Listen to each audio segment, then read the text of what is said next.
Welcome to Australasian Lawyer TV. I'm Kylie Spear, and joining me today is Anne O'Donoghue, Managing Director and Principal Lawyer at Immigration Solutions Lawyers. Immigration Solutions Lawyers has been named winner of Australasian Lawyers' Top Boutique Firms for 2024. Welcome to you, Anne. Congratulations, and thank you so much for joining us today. Oh, it's a pleasure to be here today. Well, firstly, Anne, what was your impetus for launching Immigration Solutions Lawyers? Well, I suppose the glass ceiling.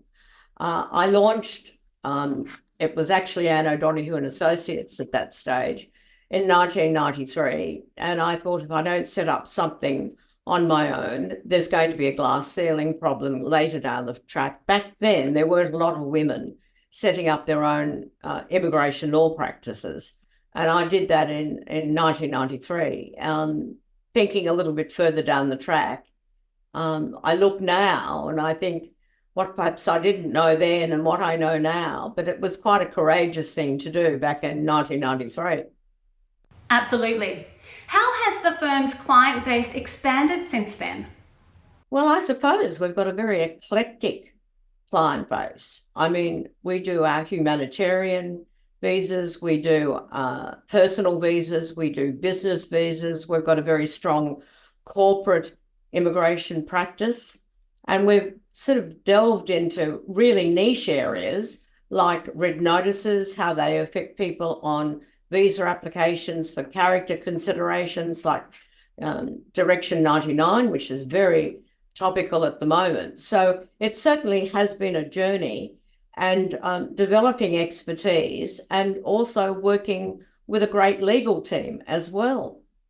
And since the world opened back up post-COVID, what are the top three most common immigration issues the firm has encountered?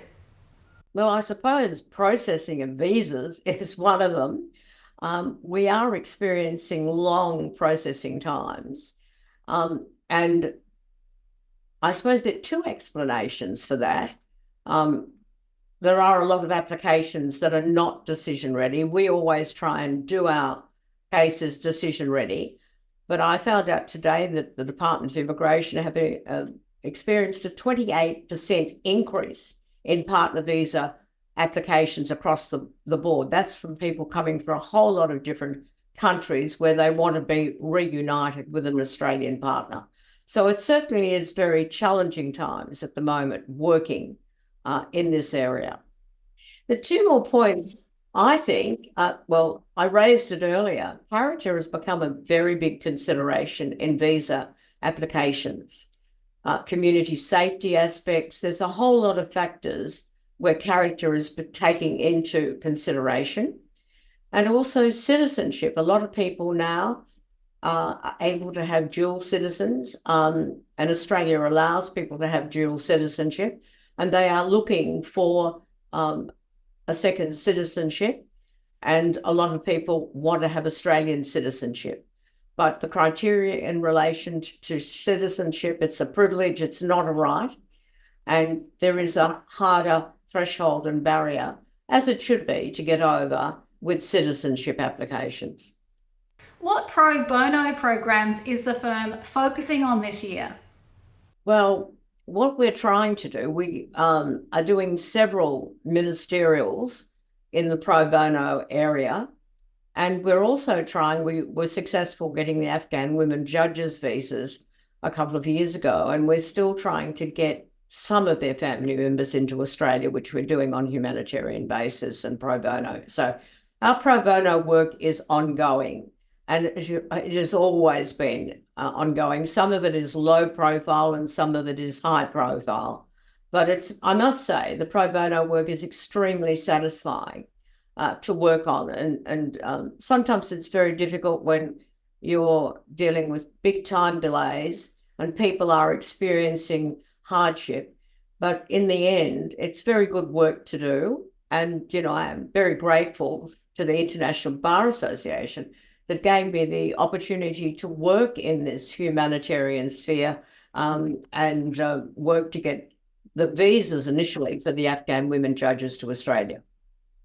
And finally, Anne, in light of the global problems in recent years, what, if any, humanitarian initiatives have the firm launched in response? Well, again, I mean, we're very supportive of people from the Ukraine and what's going on in the Ukraine at the moment. Again, supportive for people from Afghanistan, and I suppose very strong on the rule of law, which is extremely important in any country that is not strong on the rule of law. I think it's causing massive problems down the track. So human rights to us, or to the firm, is a very important aspect. And human rights can be blended into the migration program. At the moment, the migration program in Australia is coming under a lot of scrutiny in relation to the way in which it's managed, but it's not only Australia that's experiencing this.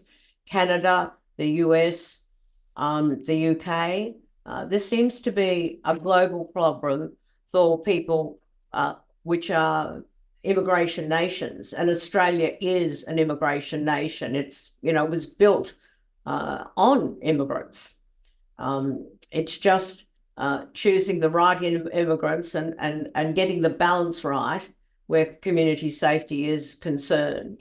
But I'm hopeful that as we move into 2025, we'll see more changes. And we're certainly, I think our firm is very pragmatic and able to adapt to those changes. Whether we have a change of government next year is going to be another issue in itself, where the migration program is going, because the two political parties at this stage have totally different types of agendas, and there are clear distinctions between the two. But we don't make political judgments in this practice. We work with clients, with the issues, and work with the government of the day and the legislation that's in place. Well, thank you so much for your time today, and congratulations once again, Anne, on your clearly very well-deserved accolade. It was lovely speaking with you. Well, I'd just like to say that this is not a one-off effort. I mean, I have a great legal team, and, everyone in our legal team really should be congratulated, because we don't achieve these outcomes without a great work ethic for the legal team. And it's the legal team that I'm very grateful to. Absolutely. And thank you, of course, to our viewers for watching the latest episode of Australasian Lawyer TV. We look forward to seeing you again soon.